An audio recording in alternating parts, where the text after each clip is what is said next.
안녕. 어떻게 내용을 공유할까 하다가 그냥 간단하게 영상으로 얘기를 나눌게요. 우리가 만나서 얘기하기가 쉽지 않으니까.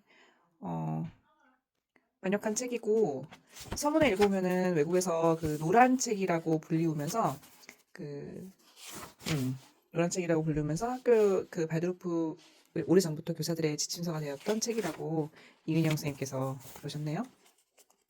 그리고 뭐 이제 서문은 이 책이 전반적으로 슈타이너가 강연을 한 것들이 많이 연구가 되고 슈타이너가 책을 쓰기보다는 이제 그 안에 여동생이 있었죠. 그 책들을 연구했던 것들에 비해서 뭔가 조금 더 체계적으로 교육 시스템을 위해서 정리하는 책들이 필요했고 그래서 이 책이 나왔다라는 내용이었던 것 같아요.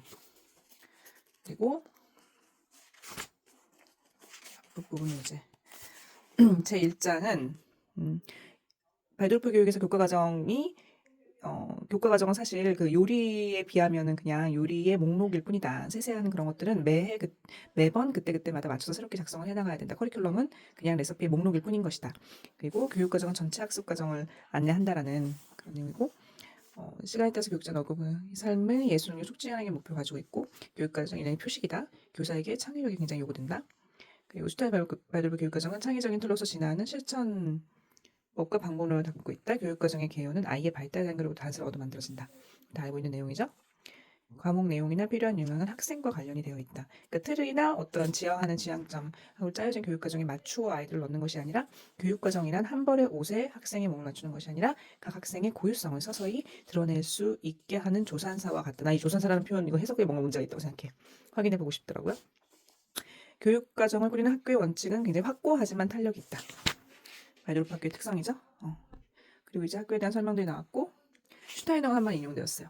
우리가 던져야 할 질문은 한 사람이 기존 사회 질서에 적응하기 위해 무엇을 알아야 하고 어떤 일을 할 수 있어야 하는가가 아니라 이 사람은 어떤 잠재력을 가지고 있으며 이 사람 안에는 무엇이 성장할 수 있는가. 우리가 이런 것들이 중요하다고 생각하고 있기 때문에 바이드루프 학교에 우리 아이들을 보내는 거겠죠. 아이들이 교사에게 이해받고 있다고 스스로 느끼게 하는 게 바이드루프 교육. 이로써 아이들이 학습을 사랑하도록 영감을 받게 만드는 관점을 가지고 아이들을 교육하는 것. 이것이 슈타이너가 말했던 아이들이 곧 바로 교육과정이다라는 표현의 뜻. 그리고 이제 슈타이너가 학교 슈투가르트의 학교 설립하면서 어떻게 구성을 했었고, 그리고 학교를 어떻게 나아가야 된다라는 것들, 기본적인 것들 내용들을 기술하고 있고, 슈타이너의 바이로프적 가치, 우리가 굉장히 계속 많이 듣고 있던 슈타이너 바이로프 학교 연합 실천 규범 서론이네요. 각 개인과 살아있는 보편적 세계의 온전함을 존중, 인류 전반, 특히 아이들의 잠재된 발달 가능성에 관심을 갖고 긍정 접근, 평생학습 중요성, 간절을 가진 어린이교육 핵심과대 헌신,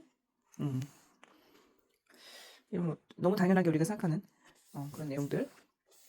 근데 여기서 이제 우리나라나 혹은 전세적으로 세계적으로 발도르프 교육에 대해서 약간 사람들이 접근하기 선을 느끼는 그런 부분이 나와요.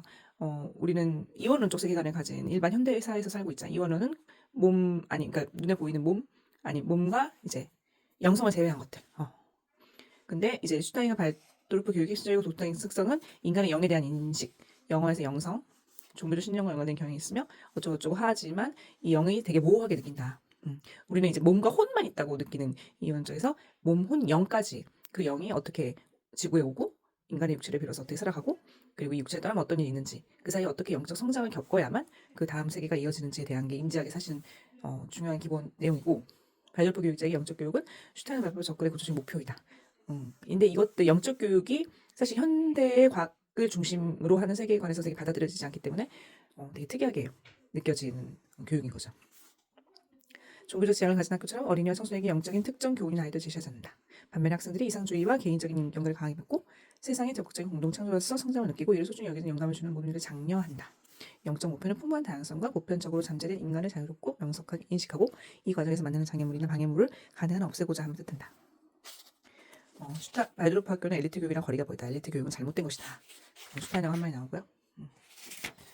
이 우리 발드로프 교육의 환경 안에서 교사는 학생에 따라서 일부 차별을 두고 그룹화 필요하겠지만 중요한 건 연속성과 공동체 의식, 교육의 연속성과 그 교육을 받고 있는 사람들이 함께 하나의 그 영적 성장을 목표로 가지고 있는 공동체 의식이 중요하고 그것이 길러지게 교육을 해야 된다.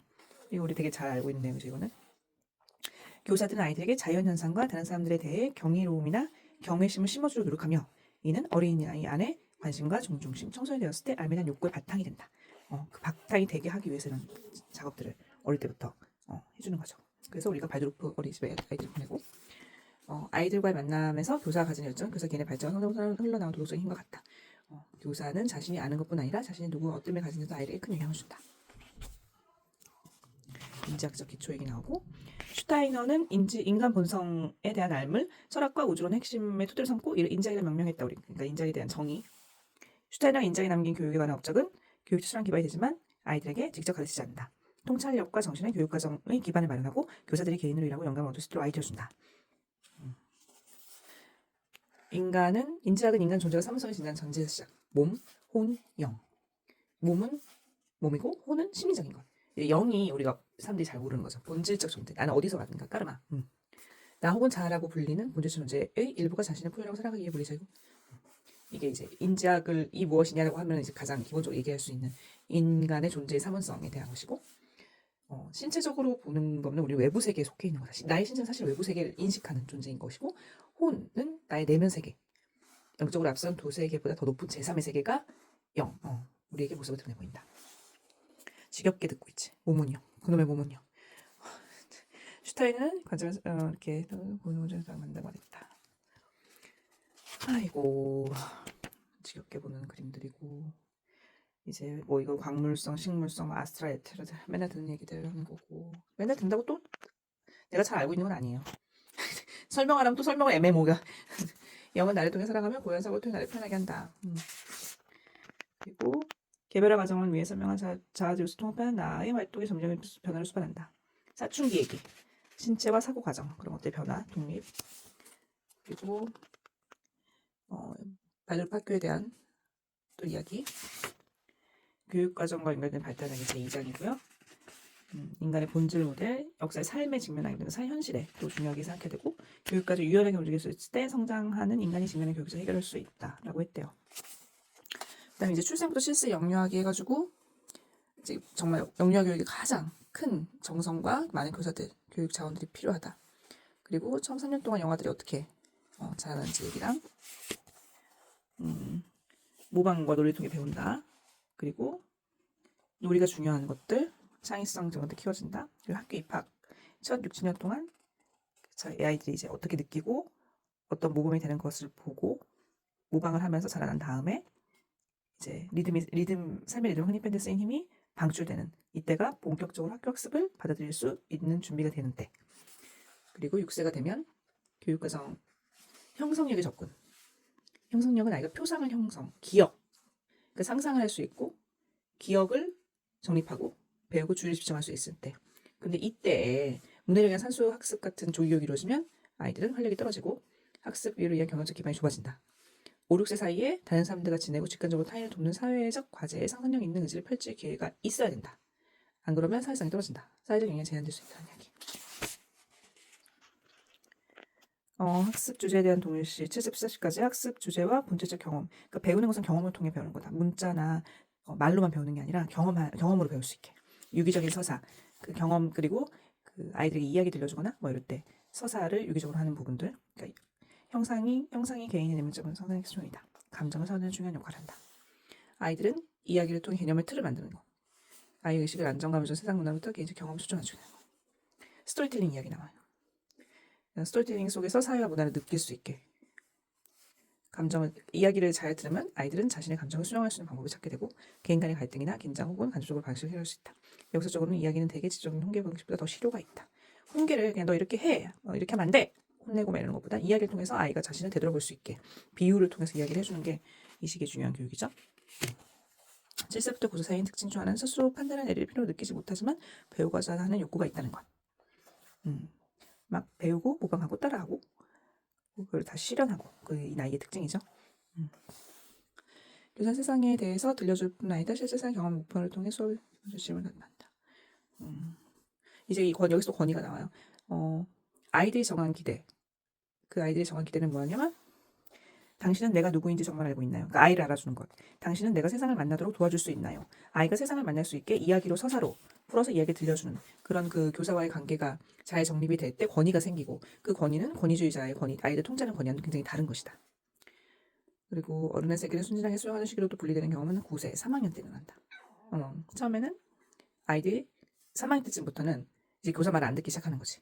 교사 말을 1, 2학년 때 그저 선생님 사랑해하면서 옆에 붙어있어서 얘기 듣다가 3학년쯤부터 질문을 시작해. 무의식적으로 의문을 품기 시작한다.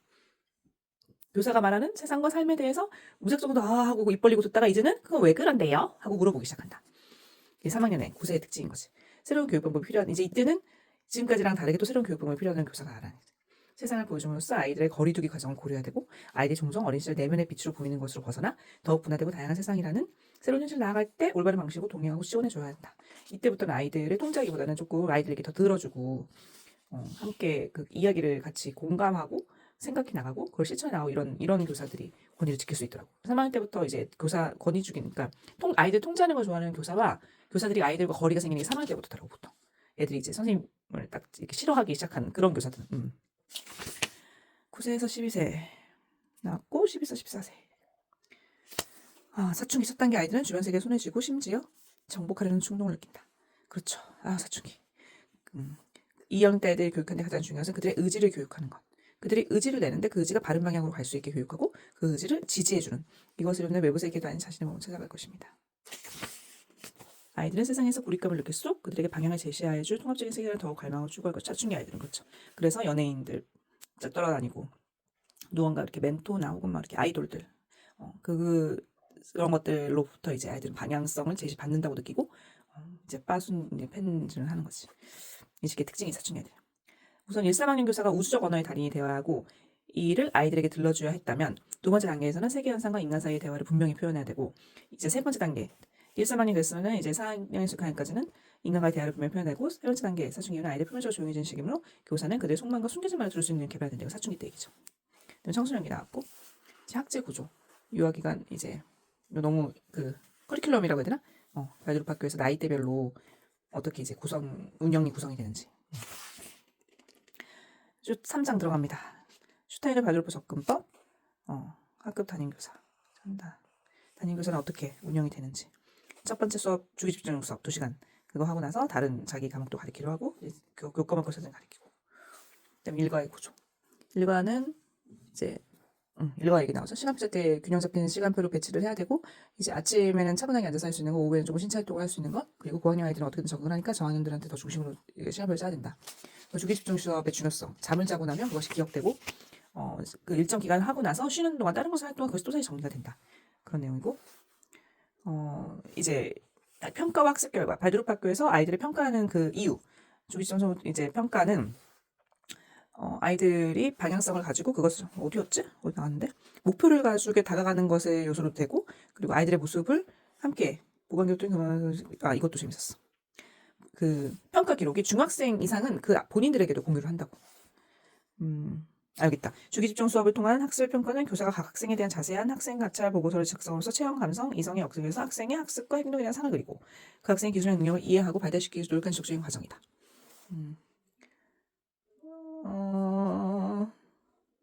학습 리듬 얘기 나오고,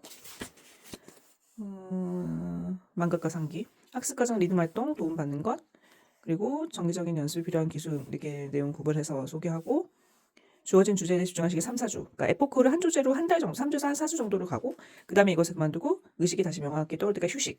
그러니까 이제 우리 발드루프 학교에서 에포크 수업 주기 집중 수업을 하는 이유가 국어를 3, 4주 하고, 그리고 그 다음 3, 4주를 수학을 하는 동안 국어가 또 소화되는 시간을 기다리고, 경험 속에 정량한 정착의 효과가 일어나고 그 기간의 지식은 능력이 된다. 기억의 속성 그 자체가 변형되는데 상황적이고 관형적인 기억으로부터 추상적인 기억으로 진화한다. 쉬는 동안 그 과목을 보지 않는 동안. 슈타이너 발드루프 교육은 이 다른 두 가지의 기억 유형에 크게 의지한다. 상황적인 기억은 저학년에서의 건강한 반복 생활에 강화될 수 있고, 리듬 있는 기억은 구구단, 사진현상, 속담, 노래 등 외국어 단어를 가슴으로 배우는 것 같은 말하기 훈련을 통해 육성한다. 돌아보기는 그러니까 이제 대부분의 수업에서 훈련하는 중요한 기술, 아이들 돌아보기를 하거든요. 이는 복잡하고 공유된 상황에 대한 상기와 복기이기 때문이다. 좋은 기억은 그 경험에 대한 강한 동일시 형성에 기초한다. 50페이지까지. 어려워. 어떡해. 50페이지씩 할 수 있을까? 18분이나 찍었네.